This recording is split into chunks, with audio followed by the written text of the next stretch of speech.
And then he ends this chapter. He begins the next section with the section on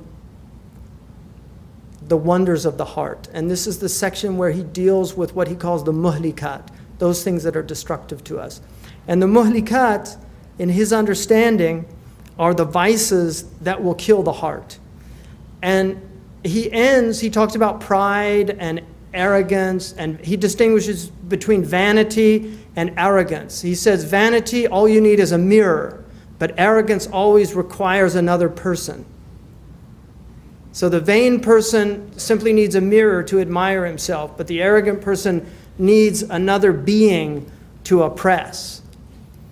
And he talks about the roots of these, and much of it is related to death, the fact that people have forgotten that they're going to die. And then he ends this section with the book of delusion, or what we would call illusion, the internal state where we completely misread ourselves. We don't know who we are. The Arabic word, the Roman word for personality, persona, means mask. In Arabic, it's called shakhsiyah, which comes from a word that means a shadow. So the personality is a shadow, it's an illusion. Who you think you are is not who you really are.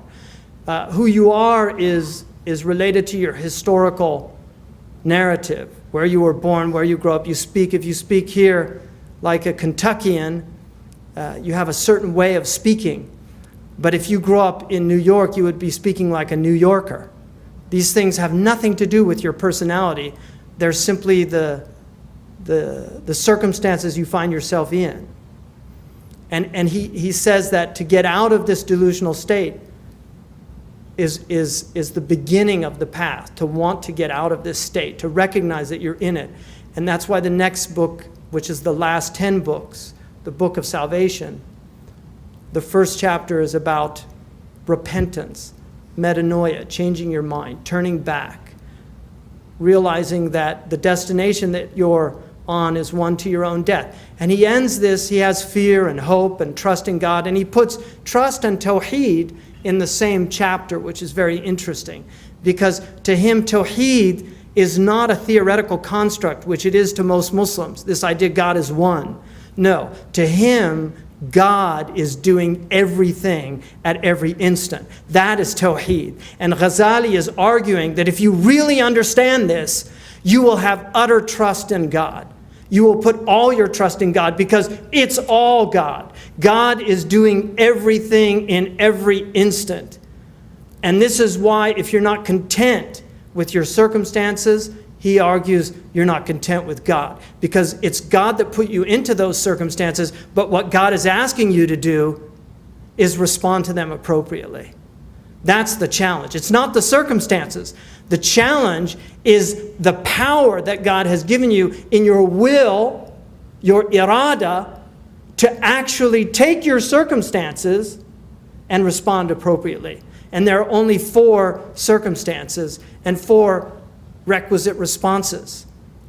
You're in tribulation, and he says the response to that is patience.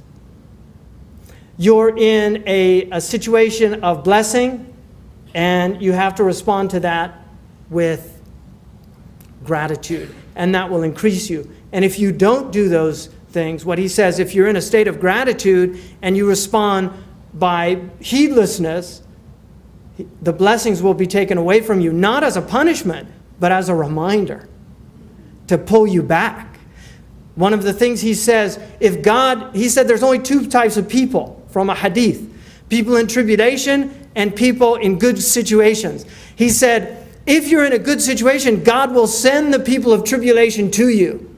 And if you reject them and close the door on them, he will make you the people of tribulation. He'll take away your blessings, because your blessings are to serve the people in tribulation.